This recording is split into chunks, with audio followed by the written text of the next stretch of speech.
Komisi Pemilihan Umum KPU kembali menjadi sorotan setelah sebelumnya bicara soal sistem pemilu proporsional tertutup, kemudian memberikan kesempatan bagi ex-napi korupsi mengikuti kontestasi. Baru-baru ini KPU menghilangkan ketentuan laporan penerimaan sumbangan dana kampanye atau LPSDK pada pemilu 2024.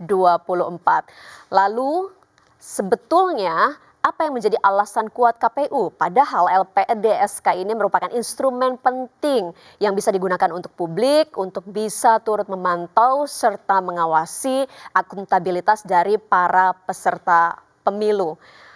LPSDK mungkin memiliki kelemahan, tapi apa ia harus dihilangkan dan alih-alih untuk disempurnakan? Kita akan bahas pada malam hari ini, apakah kemudian juga sistem informasi dana kampanye Sidakam yang disiapkan oleh KPU ini bisa menjadi solusi? Apa yang harus dilakukan? Ada apa dengan KPU? Kita bahas dalam Fokus Terkini malam hari ini. Bersama kami di studio sudah hadir, sayangnya bukan KPU, bukan Bawaslu. Ada Ketua KPU periode sebelumnya, ada Mas Ilham Saputra. Selamat malam, Mas Ilham. Selamat malam, Mbak Maya. Kabar baik ya? Sehat, alhamdulillah. Baik, terima kasih sudah hadir. Selain itu ada Mas Ihsan Maulana, peneliti Perludem. Selamat malam, Mas Ihsan. Selamat malam, Mbak Maya. Baik, dan tentu saja di samping kanan saya ada Bang Fahri Hamzah, Wakil Ketua Umum Partai Gelora. Selamat malam, Assalamualaikum. Waalaikumsalam. Kabar baik ya? Baik. Baik, secara daring kami juga sudah tersambung bersama dengan anggota Komisi 2 DPR RI, ada Pak Gus Pardigaus. Selamat malam, Pak Gus Pardigaus. Selamat malam, Assalamualaikum warahmatullahi wabarakatuh. Waalaikumsalam. Waalaikumsalam warahmatullahi wabarakatuh. Sambil kita juga sama-sama menantikan kehadiran dari peneliti Indonesia Corruption Watch, ada Mas Kurnia Ramadana yang nanti juga akan turut hadir ke studio. Dan bersama saya Maya Karim, saudara, inilah Fokus Terkini. Ada apa dengan KPU? Saya ingin beralih ke Pak Gus Pardigaus. Pak Gus Pardigaus, kita tahu bahwa KPU sudah menyampaikan ini di RDP akhir Mei lalu di Komisi 2. Responnya seperti apa saat itu? Ya, terima kasih. Apa yang kita diskusikan pada malam hari ini adalah bagian dalam rangka bagaimana membangun demokrasi yang transparan, independen, dan bisa dipertanggungjawabkan. Salah satu bentuknya adalah tentang bagaimana melakukan pengelolaan dan mempertanggungjawabkan dana kampanye bisa dilakukan secara transparan dan akuntabel. Oleh karena itu, tentu setiap PKPU yang dikeluarkan dan ditetapkan harus mengacu kepada undang-undang. Kenapa pada tahun 2024 ini tidak ada, pada tahun 2014 dan 2019 ada? Ini adalah dalam rangka bahwa kita harus tegak lurus dengan ketentuan dan peraturan yang berlaku. Di mana peraturan dan undang-undang nomor 7 tahun 2017 tentang pemilu memang ini tidak digariskan dan ditetapkan. Artinya adalah Pak Fahri Hamzah sebagai anggota Dewan ketika itu harusnya kan punya kewenangan ketika itu, fraksinya lah dan lain kawan-kawan yang lain. Kenapa hal-hal yang berkaitan tentang laporan penerimaan dan pengeluaran dana kampanye sebagaimana yang kita bahas pada malam hari ini tidak dimasukkan? Ini juga dimaksudkan adalah supaya PKPU itu jangan melampaui kewenangan dari apa yang digariskan oleh undang-undang. Walaupun dikatakan tadi bahwa ini maksud dan tujuannya adalah bagus, kita akui. Tetapi bukanlah berarti akuntabilitasnya tidak ada, di mana setiap dana kampanye itu sebelum masa kampanye kan juga ada kewajiban bagi partai politik untuk melaporkan dana awal daripada pelaksanaan. Yang inti daripada pertanggungjawaban dari dana kampanye itu pun juga kan diatur mengenai pelaporan, pencatatan, kemudian juga penggunaan. Kan itu inti daripada pelaporan. Baik, jadi Pak Gus setuju nih dihapuskan? Pak Gus setuju. Kita kan harus mengacu kepada undang-undang. Undang-undang yang mengatur tentang hal itu kan tidak ada. kemarin ini di 2014-2019 memang KPU kan juga disorot oleh berbagai elemen masyarakat tentang melampaui kewenangan daripada undang-undang. Salah satu barangkali kenapa KPU tidak memasukkan hal ini dikarenakan apa? Dikarenakan memang undang-undang yang mengatur tentang LPSDK itu tidak diatur. Bukanlah berarti akuntabilitas terhadap pemanfaatan atau dana kampanye yang dilakukan oleh partai politik tidak transparan. Baik. Kenapa? Karena memang setiap peserta pemilu, apakah partai politik, apakah calon presiden dan wakil presiden, wajib hukumnya memberikan laporan awal, kemudian melaporkan pemasukan, pencatatan, pengeluaran, dan juga disampaikan ke KPU. KPU menyampaikan kepada akuntan publik untuk diaudit. Saya sendiri memang mengatakan apakah boleh partai politik menerima bantuan dari hamba Allah? Tidak, katanya. Kenapa? Karena tidak bisa dipertanggungjawabkan dana dari hamba Allah itu dari mana. Oleh karena itu setiap orang yang menyumbang itu dia harus jelas namanya dan juga nomor NPWP-nya. Apakah hamba Allah itu punya NPWP? Itu bagian daripada akuntabilitasnya itu dan transparansinya terhadap apa yang kita diskusikan pada malam hari ini. Artinya yang ingin saya sampaikan adalah kenapa PKPU tahun 2024 pelaksanaan pemilu itu tidak dimasukkan atau dikeluarkannya LPSDK itu karena memang cantolan daripada undang-undangnya tidak ada. Oleh karena itu ini adalah bagian masukan dan saran dari pembicaraan kita pada malam hari ini. Mudah-mudahan ada revisi yang akan kita lakukan di masa yang akan datang. Mudah-mudahan penyempurnaan terhadap apa yang kita bahas itu adalah bagian penting untuk kita lakukan dalam rangka apa? Demokrasi yang transparan, akuntabel, tidak diintervensi, tidak dikendalikan oleh oligarki. Dan saya sangat setuju terhadap apa-apa yang disampaikan oleh kawan-kawan itu tadi. Baik, yang jadi soal dari Pak Gus Pardi ini cantolan antara PKPU dengan undang-undang. Menurut ICW ada nih sebetulnya cantolannya karena prinsip pemilu ini ya harus dilaksanakan terbuka, akuntabel dan transparan berdasarkan undang-undang. Pak Gus. Ya. Pertama saya harus mengkritisi apa yang disampaikan oleh teman kita barusan. KPU itu berjalan berdasarkan undang-undang. Betul dia independen. Dia adalah independen dalam hal apa? Dalam pelaksanaan pemilu. Supaya tidak diintervensi oleh pihak manapun. Dia harus akuntabel, dia harus transparan, dan dia tidak bisa diintervensi oleh pihak manapun. Itulah yang dimaksudkan tentang bahwa dia itu adalah otonom, dia tidak bisa diganggu dan lain sebagainya. Tetapi dalam melaksanakan tugas-tugas kepemiluan, ada aturan main. Kalau begitu untuk apa namanya undang-undang pemilu? Setiap PKPU harus mengacu kepada undang-undang. PKPU itu berada pada tingkat di bawahnya. Jangan dikatakan dia berjalan maunya sendiri, harus dituntun. Dan itu selalu dikatakan oleh Adinda Fahri Hamzah dalam siapapun, institusi manapun harus taat hukum, taat aturan, dan taat undang-undang. Itu yang perlu saya gariskan. Kemudian tunggu dulu, nanti kita bicara. Kedua berikutnya adalah prinsip-prinsip pelaksanaan pemilu. Prinsip-prinsip pelaksanaan pemilu memang betul adalah akuntabel, kemudian transparansi. Itu kan kita kan menjadi diskursus terhadap persoalan itu. Di mana saya tidak berkehendak akan membela atau tidak membela terhadap apa yang dilakukan oleh KPU pada hari ini.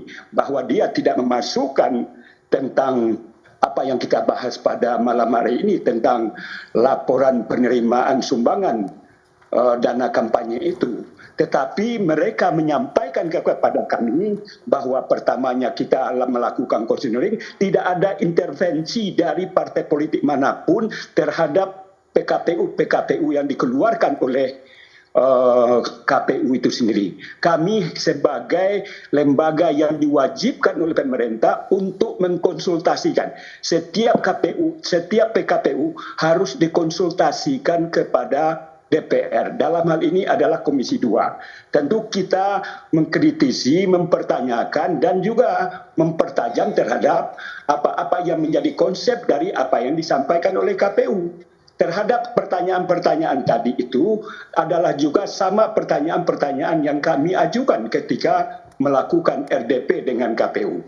Namun sebagaimana yang dikatakan tadi bahwa LPSDK belum menjawab terhadap laporan awal dana kampanye, begitu juga laporan penerimaan dan pengeluaran dana kampanye, ini adalah bagian daripada diskursus kita. Kalau ini belum tertampung dan lain sebagainya, kenapa ketika dulu saya belum masuk jadi anggota DPR ketika itu, kenapa ini merupakan bagian penting yang seharusnya dimasukkan, kenapa tidak dimasukkan kepada Undang-Undang Nomor 7 Tahun 2017 itu. Jadi artinya saya kunci kembali bahwa KPU tidak bisa bergerak, tidak bisa berjalan, tidak bisa melaksanakan pemilu ini tanpa dituntun dan diatur oleh undang-undang. Independensinya adalah bagaimana dia bekerja tidak dirasuki, tidak dimainkan oleh partai politik manapun dalam bekerja. Tetapi aturan-aturan main harus mereka ikuti.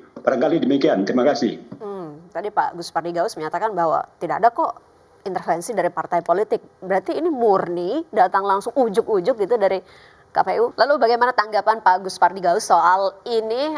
Ada kekhawatiran dari masyarakat selaku pemilih soal transparansi di proses masa kampanye? Ya, tadi kan sudah dijelaskan oleh Presiden bahwa ada mekanisme aturan main baik tentang LADK, tentang LPPDK, kemudian bagaimana LPSDK juga ada di dalamnya.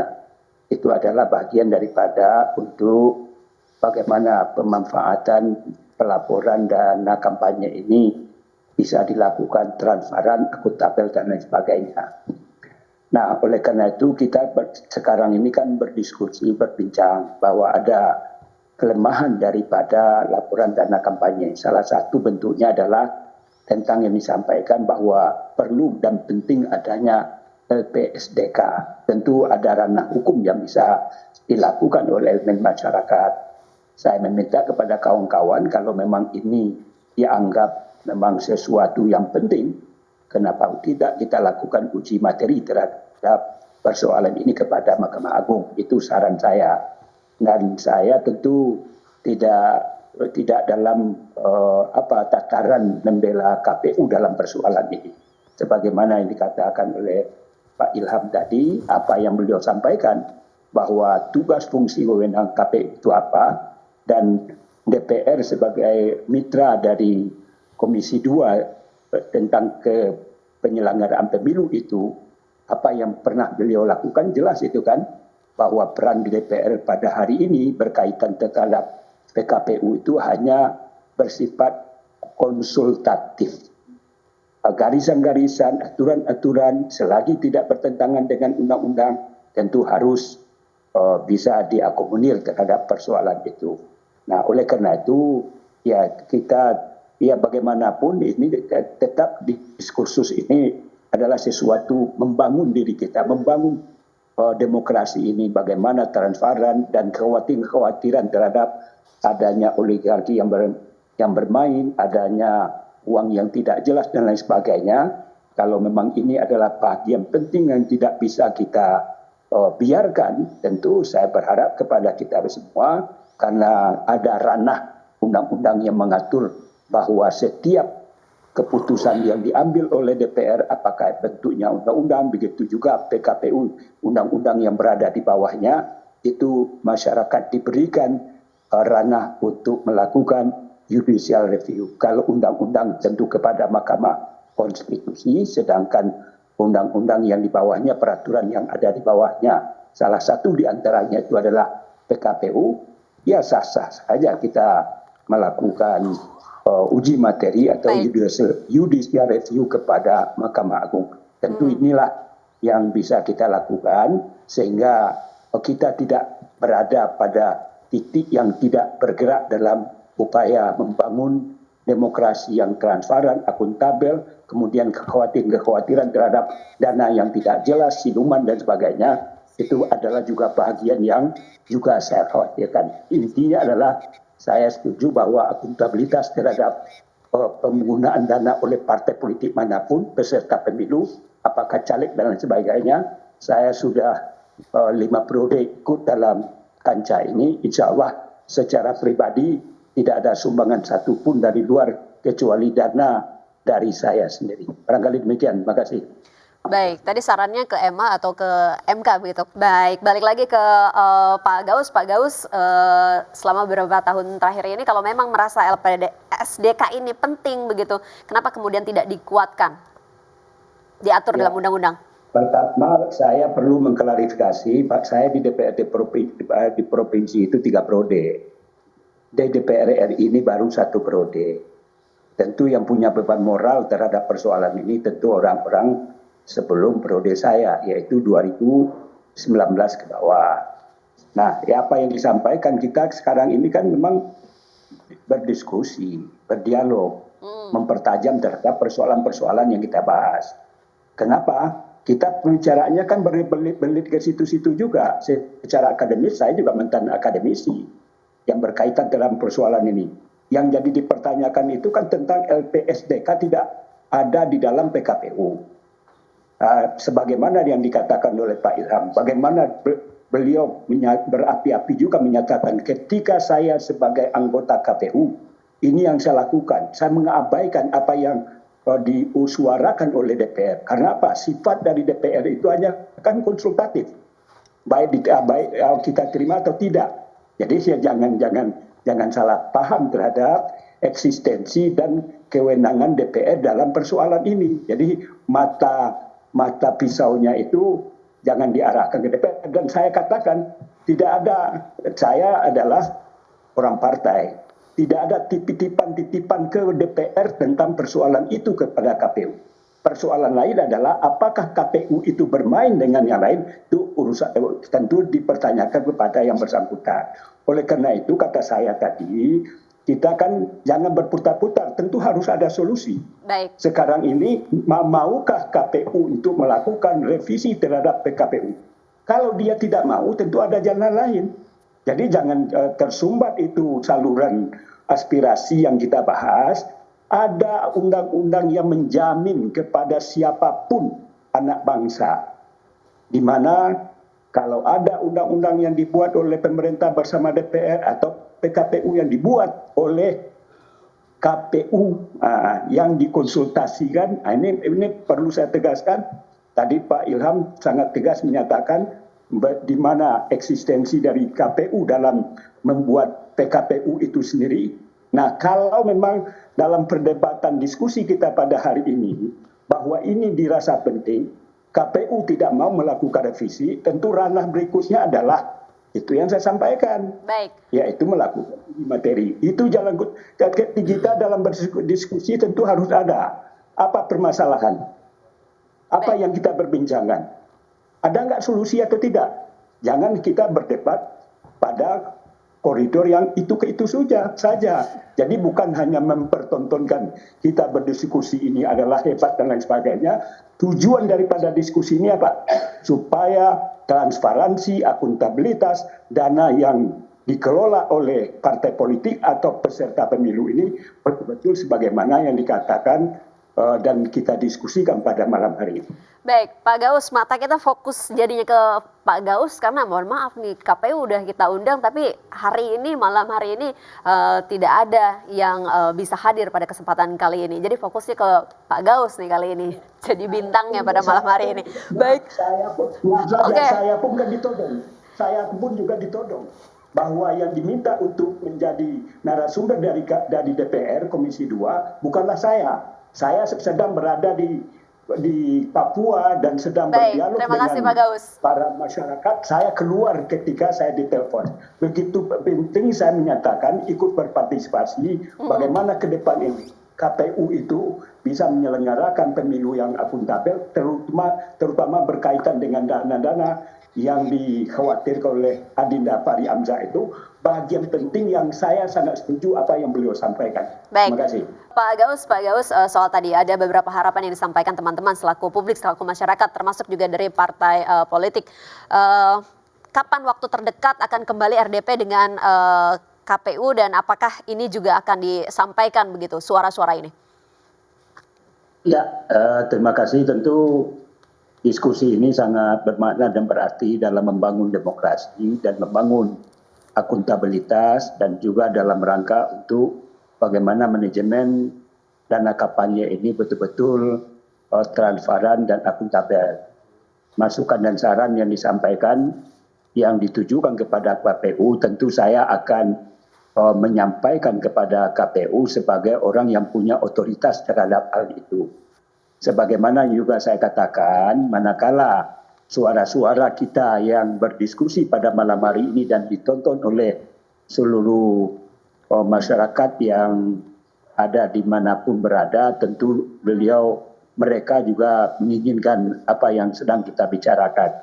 Ada dua solusi yang saya sampaikan tadi. Pertama adalah mudah-mudahan KPU mendengar apa yang kita diskusikan dan kalau memang ini adalah sesuatu yang sangat substantif dalam rangka penyelenggaraan pemilu yang akuntabel dalam hal penggunaan dana yang dilakukan oleh peserta pemilu tentang LPSDK itu tentu kita harapkan KPU apakah bisa melakukan diskusi di internalnya dan melakukan perubahan terhadap PKPU untuk dilakukan revisi terhadap apa yang kita bicarakan. Kalau memang tidak, tentu harapan saya kedua kepada kawan-kawan yang merasa punya kepentingan terhadap hal ini, juga saya tawarkan, memang pintu akhir daripada itu kan itu. Walaupun kita sudah mendiskusikannya secara akademis dan lain sebagainya, tapi ranahnya kan kita ingin bagaimana ada perubahan terhadap persoalan ini. Pintu masuk ada dua, pertama revisi, yang kedua adalah mengajukan judicial review. Dan insya Allah apa yang kita bicarakan ini mudah-mudahan ke depan kalau ada RDP ini akan saya suarakan di Komisi 2. Barangkali demikian. Terima kasih. Baik, terima kasih Pak Agus Pardi Gaus, anggota Komisi 2 DPR RI. Terima kasih juga untuk narasumber yang hadir di studio, Mas Kurnia, Pak Ilham, Bang Fahri, dan juga Mas Ihsan sudah hadir di studio secara langsung. Nggak apa-apa, KPU nggak hadir, tapi semoga apa yang tadi disampaikan diakomodir, begitu harapannya. Semoga kami nonton. Nonton, nggak apa-apa nggak hadir, tapi yang penting nonton dan suaranya diakomodir begitu ya. Terima kasih atas perhatian Anda pemirsa. Saya Maya Karim harus pamit undur diri. Selamat malam dan sampai jumpa.